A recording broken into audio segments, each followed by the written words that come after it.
Hey everyone, time for another reintroduction. Today I want to talk to you about the Hoodman Raw Steel SD cards.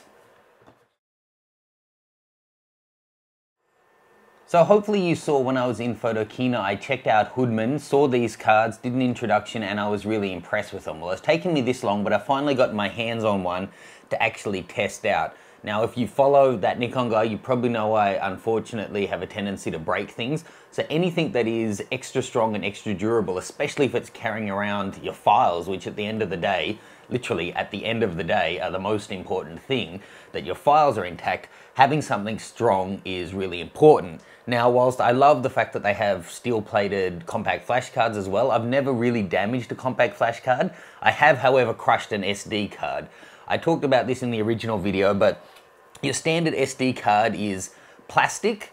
On each side, it's literally like a millimeter or less thick, a thin film of plastic. Then it's got a chip or two chips on there with the traditional little feet, just like on a computer motherboard, which are like soldered into place. Now, if you flex that and if one of those little feet breaks, the card stops working. It's that simple. So this one on the top shelf, which would normally be the really thin plastic, the thinnest part of the whole construction, this has a thin sheet of stainless steel. But the big difference on these is that inside it's a solid chip of memory rather than a board with a couple of things soldered onto it.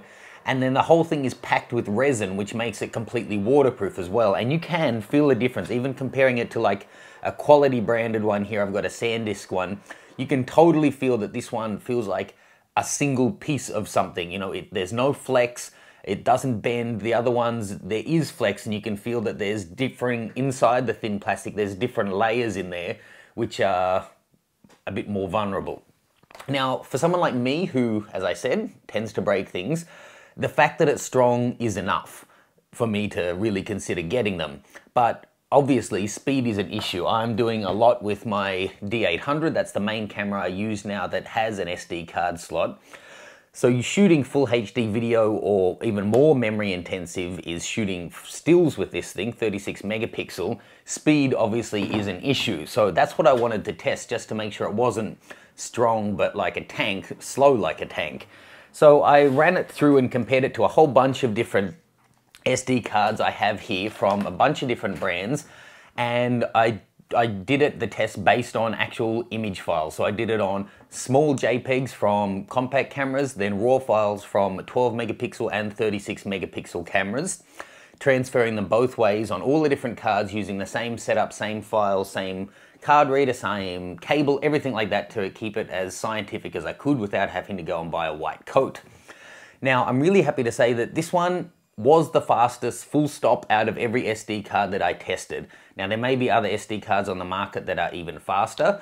I don't know, but I compared it to about 6 and it was the fastest. I was happy to see though that when you go up in classes and prices within a brand, there was a noticeable, not necessarily a huge one, but a step up in terms of transfer speeds. But that said, comparing it to a class 10 from a cheap brand, this one was still faster. This is a UHS 1, which is a different categorization, but it's right up there with class 10. And comparing it to some SanDisk cards I had, which were class 4 and class 8, it was like literally more than twice as quick. So really, really fast. That's enough for me now. It's strong, it's durable. I haven't heard any complaints from anyone about losing files or them being unreliable, and it's fast. So, you know, if you never take your card out of your camera and it's not going to be a problem for you, that's fine.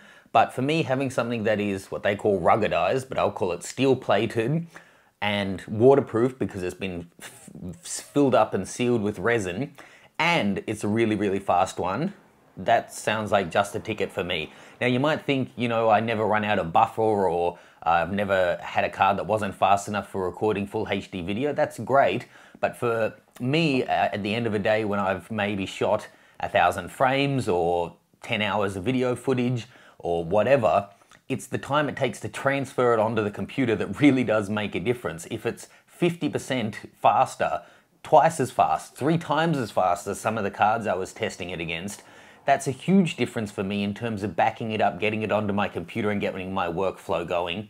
Time is money, and really, the price premium, I'm just doing the maths in my head now, could pretty much pay itself off if I was transferring 16 gig and saving myself half an hour of time. You kind of pay off the premium for something like this. Anyway, leave me any questions or comments. If you've used one, let me know what you use and what you've found most reliable. Let's get a little discussion going down below. Love to hear your thoughts. Please click to like, subscribe, and you can sign up for updates on thatnikonguy.com on our mailing list. Thanks. I'll see you soon for more photo news and reviews.